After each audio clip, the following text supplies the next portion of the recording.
జగన్ అధికారంలో ఉన్నప్పుడు రామ్ గోపాల్ వర్మ తీసిన సినిమా కమ్మరాజ్యంలో కడపరెడ్లు అన్నట్టు.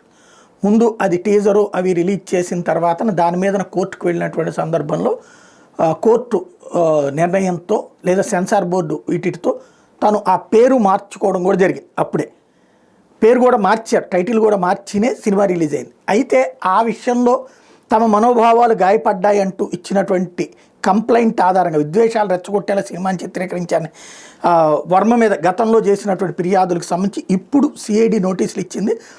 రామ్ గోపాల్ వర్మని గుంటూరు సిఐడికి రమ్మనమని చెప్పేసి ఆ సిఐడి నోటీసులను సవాల్ చేస్తూ హైకోర్టును ఆశ్రయిస్తే వర్మ విద్వేషాలను ఇప్పుడు ఇవాళ హైకోర్టును ఆశ్రయించారు. విద్వేషాలను రెచ్చగొట్టేలా సినిమాని చిత్రీకరించారన్నటువంటి దాని మీదకి సంబంధించి అది ఆల్రెడీ సెన్సార్ సర్టిఫికెట్ కూడా వచ్చినటువంటిది. విద్వేషాలు ఏమీ కూడా జరగలేదు, విద్వేషాలు రెచ్చగొట్టే ఉద్దేశం కాదు, సినిమాటిక్ లిబర్టీ అన్నటువంటి పాయింట్ వచ్చారు. విచారణకు హాజరు కావాలని తాజాగా సిఐడి జారీ చేసిన నోటీసుని కొట్టివేయమంటూ దాంట్లో విచారణకి హాజరు కాకుండా మినహాయించమంటూ కోర్టును ఆశ్రయించారు.